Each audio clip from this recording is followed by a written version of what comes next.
90.4 FM radio खांची पर आप सुन रहे हैं कैरियर काउंसलिंग फॉर यूथ और आज सुनते हैं यूपीएससी जेपीएससी विषय के हमारे एक्सपर्ट श्री एम.ए. हक को, जो देंगे स्टूडेंट्स के प्रश्नों का जवाब। नमस्कार, मैं MA. Haq, visiting faculty central university Delhi and mentor for civil service aspirants. मैं रांची के रेडियो खांची 90.4 एफएम में उपस्थित हूं और आपका हार्दिक अभिनंदन करता हूं। मैं पिछले कई वर्षों से दिल्ली के टॉप मोस्ट संस्थान में आईएएस और पीसीएस एस्पिरेंट्स को मार्गदर्शन और पढ़ाता आ रहा हूं। मुझे रांची यूनिवर्सिटी में यह अवसर प्राप्त हुआ कि मैं यहाँ के स्टूडेंट्स के जिज्ञासा और प्रश्नों का समाधान कर पाऊँ। इसके अंतर्गत बहुत सारे बच्चों के द्वारा अपनी जिज्ञासाएं और प्रश्न मुझे भेजे गए हैं और मैं उन्हें अलग अलग कैटेगरी में बांटकर सबका उत्तर देने का प्रयास करूंगा, जिससे आपकी समस्या का समाधान हो पाए। यहाँ पर हम संघ लोक सेवा आयोग और राज्य लोक सेवा आयोग के द्वारा आयोजित परीक्षा के संदर्भ में जो जिज्ञासाएं और प्रश्न आए हैं उनका समाधान करने का प्रयास करूंगा। कई स्टूडेंट्स के जो हमारे पास प्रश्न आए हैं उसमें से हम अपने कैरियर में किस तरफ आगे बढ़े या हम अपने द्वारा किस प्रकार के कैरियर का चयन करें। क्या हम जो अभी यूजी और पीजी कर रहे हैं उससे आगे बढ़ सकते हैं या फिर कुछ और प्रतियोगिता परीक्षा के माध्यम से आगे हम बढ़ सकते हैं। यह प्रश्न लगभग हर स्टूडेंट्स के मन में जरूर रहता है और इसको लेके वो हमेशा कुछ न कुछ डिलेमा में रहते हैं। तो दोनों का मैं समाधान करने का प्रयास करूंगा और आशा करूंगा कि आपको उससे जरूर मदद मिले। अगर आप यूजी, पीजी या हायर एकेडमिक में जाना चाहते हैं तो ऐसे स्थिति में आप अपने सब्जेक्ट पे पूरी तरह से कमांड करें और उसे आगे बढ़ते हुए नेट, जेआरएफ, इस तरह की जो प्रतियोगिता परीक्षाएं हैं जो आपके एकेडमिक से रिलेटेड है उसको अपनाएं, पीजी करें, लेक्चरशिप में जाएं, आगे प्रोफेसर बने, वीसी बने और भी इस तरह के बहुत सारे जो पद हैं एकेडमिक से रिलेटेड वो आपका इंतज़ार कर रहे हैं। इसमें कुछ लंबा टाइम लगता है, परंतु ये एक ऐसा प्रोफेशन है जो हमेशा आपको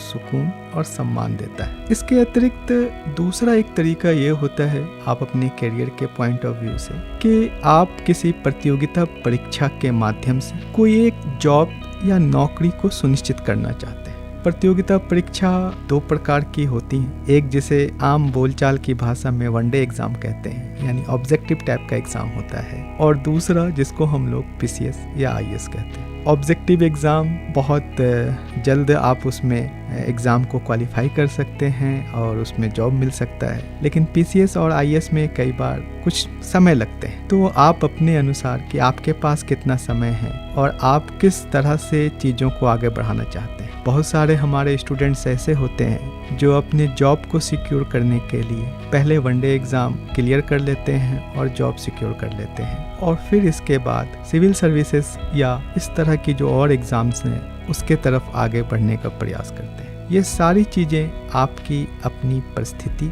आपकी अपनी सोच और आपके अपने डिसीजन, अपने निर्णय पर निर्भर करता है। इसके लिए कोई एक सही मार्ग नहीं है। हर तरह से लोग आगे बढ़ते हैं। कई ऐसे लोग हैं जो सिर्फ और सिर्फ आईएएस की तैयारी करते हैं और दूसरे कोई एग्जामिनेशन की तरफ नहीं देखते, लेकिन इसके विपरीत भी बहुत सारे ऐसे स्टूडेंट्स हैं जो कई स्टेज के एग्जामिनेशन जैसे एसएससी है, जैसे सीडीएस है, इस तरह के एग्ज़ाम को क्वालिफाई करने के बाद अपने जॉब सिक्योर होने के बाद फिर वो सिविल सर्विसेज एग्जामिनेशन की तरफ आगे बढ़ते हैं और दोनों ही सेलेक्ट होते हैं। इसलिए आप अपने परिस्थिति के अनुसार आपके क्या डिमांड्स है, आपकी माइंडसेट क्या है, उस तरह से आप इसमें आगे बढ़ने के लिए तत्पर हो सकते हैं। देखिए, सबसे बड़ी बात ये होती है कि हमें अपनी मंजिल का पता होना चाहिए। रास्ते कई होते हैं और कई रास्ते से हम मंजिल तक पहुंच सकते हैं। आपने भी देखा होगा जब आप कॉलेज जाते होंगे तो कोई एक शॉर्टकट रास्ता होगा तो आप वहाँ से भी जाते हैं। कई बार वहाँ पर पानी जमा होता है